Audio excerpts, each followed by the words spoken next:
আরও একটা নিউ ব্লগে তোমাদের সবাইকে জানাই ওয়েলকাম। আজ সকালবেলা একটু তাড়াতাড়ি ঘুম থেকে উঠে পড়লাম। ঠান্ডা হাওয়ায় মুখটা ধুয়েই যেন ঘুমটা আজ পুরোপুরি ভাঙলো। হোটেলের বাইরেই পাহাড় উকি দিচ্ছে, যেন আমাদের ডাকছে আর বলছে, চলো আমার বুকে একটু ঘুরে আসো। আজ আমাদের গন্তব্য ইয়ামথাং ভ্যালি। রাস্তাটা সত্যিই দুর্গম, কখনো খাড়াই, কখনো পাথর, কখনো ধুলো উঠছে গাড়ির চাকা ঘুরলে। কিন্তু এই কষ্টসাধ্য পথ পেরিয়ে প্রকৃতি আমাদের যেটুকু দিচ্ছে তা আমাদের কাছে অনন্য।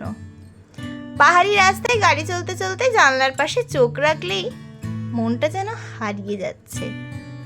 নীল আকাশ, মেঘের খেলা, দূরের বরফ ঢাকা শৃঙ্গ আর চারপাশে গাছপালায় মোড়ানো শান্ত নির্জনতা।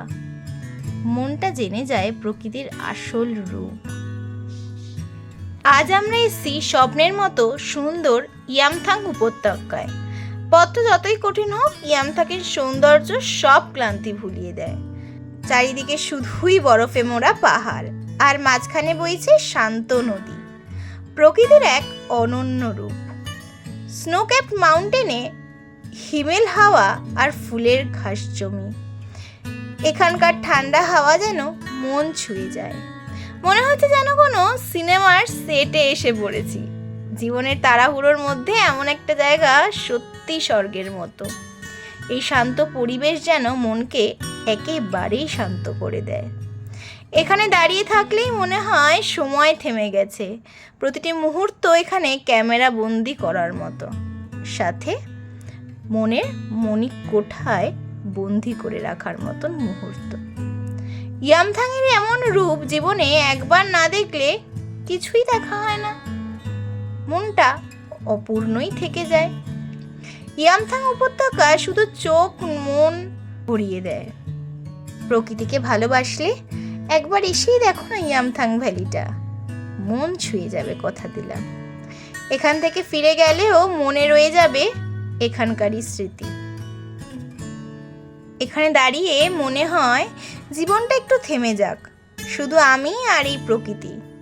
কোলাহল থেকে দূরে এমন শান্তির জায়গা বোধ হয় খুব কমই আছে। প্রকৃতির এই নীরবতা আমাকে নিজের কাছেই ফিরিয়ে দিচ্ছে। ইয়ামথাং ভ্যালির একদম কাছেই কয়েকটা ছোট ছোট দোকান আছে। এই দোকানগুলোতে মূলত চা, মোমো আর কিছু হ্যান্ডমেড জিনিসও পাওয়া যায়। জায়গাটা একদম শান্ত, দোকানদাররাও খুব আন্তরিক। এমন জায়গায় এসে একটু বসে চা খাওয়ার মজাই আলাদা।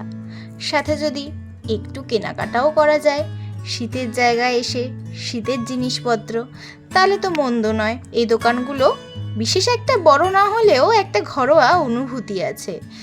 ইয়ামথাং ভ্যালি থেকে ফেরার পথে রাস্তার দুপাশে যে প্রাকৃতিক দৃশ্য চোখে পড়ে তা সত্যিই মন ছুঁয়ে যায়। একদিকে বরফ ঢাকা পাহাড়, আরেকদিকে গভীর উপত্যকা, যেন প্রকৃতি নিজের হাতেই ছবি এঁকেছে। ইয়ামথাং ভ্যালির অপূর্ব দৃশ্য দেখার পথে আমরা আবারও ফিরে এলাম লাচুংয়ের হোটেলে, কারণ আজ আমরা এখানেই লাঞ্চ করব। আজকের দুপুরের মেনু গরম ভাত, ডাল, তরকারি, পাঁপড় ভাজা আর ডিম। পাহাড়ি হাওয়ায় এমন খাবার যেন পরম তৃপ্তি। খাওয়া দাওয়া শেষ করে এবার রওনা দেব আমরা গ্যাংটকের পথে, কারণ আগামীকাল আমাদের বাড়ি ফেরার ট্রেন নিউ জলপাইগুড়ি থেকে। তাই আজ পৌঁছাতে হবে গ্যাংটকে। চোখের সামনে যত দূর যায় শুধুই সবুজ আর শান্তি।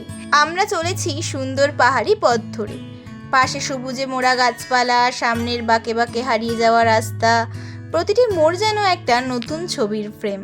একটু আগিয়ে আসতেই চোখে পড়ল বচ্চন ফলস। পাহাড়ের উঁচু থেকে জল ধেয়ে পড়ছে নিচে, সেই আওয়াজ যেন পাহাড়কেও কাঁপিয়ে দিচ্ছে। এই জায়গায় দাঁড়িয়ে থাকা মানেই একটা শান্ত অথচ শক্তিশালী সৌন্দর্যকে অনুভব করা। পথে এক জায়গায় পড়ল একটা শান্ত নদী, তার জল স্বচ্ছ কাচের মতো। পাথরের পরে ঝাঁপিয়ে ঝাঁপিয়ে বয়ে যাচ্ছে নিচের দিকে। গাড়ির জানলার পাশে তাকালেই চোখে পড়ে নিচে গিরিখাত, ওপরে মেঘে ঢাকা শৃঙ্গ, আর এই পথ যেন প্রকৃতির আঁকা এক জীবন্ত চিত্রকলা। রাস্তার মাঝপথে হঠাৎ করেই গাড়িতে একটু গোলমাল দেখা দিল, তাই কিছুটা পথ হেঁটেই চলতে হচ্ছে। তবে হেঁটে যাওয়ার আলাদা একটা আনন্দ আছে।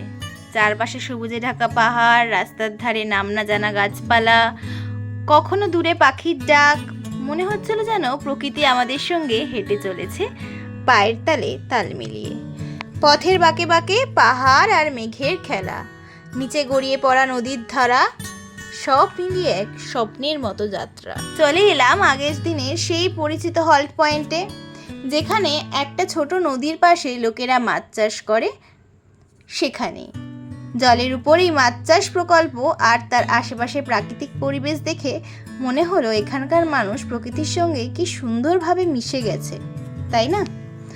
আমরা সবাই একটু কিছু খেয়ে গল্প আর হাসির ফোয়ারায় ছড়িয়ে আবার রওনা দিলাম গ্যাংটকের পথে। গাড়িটা ঠিক হয়ে গেছে, তাই ঠাকুরের নাম নিয়ে আবার শুরু হলো আমাদের পাহাড়ি যাত্রা। এই যাত্রায় প্রকৃতি আমাদের প্রতিটি মুহূর্তে নতুন কিছু শেখালো। ধৈর্য, ভালোবাসা আর প্রকৃতিকে উপলব্ধি করার এক সহজ পন্থা। চলতে চলতে সন্ধে নেমে এলো, রাস্তা এখনো শেষ হয়নি, বাকিটা দেখাবো আগামী ভ্লগে। তোমাদের এই ভিডিওটা ভালো লেগে থাকলে অবশ্যই একটা লাইক করে দিও। টাটা।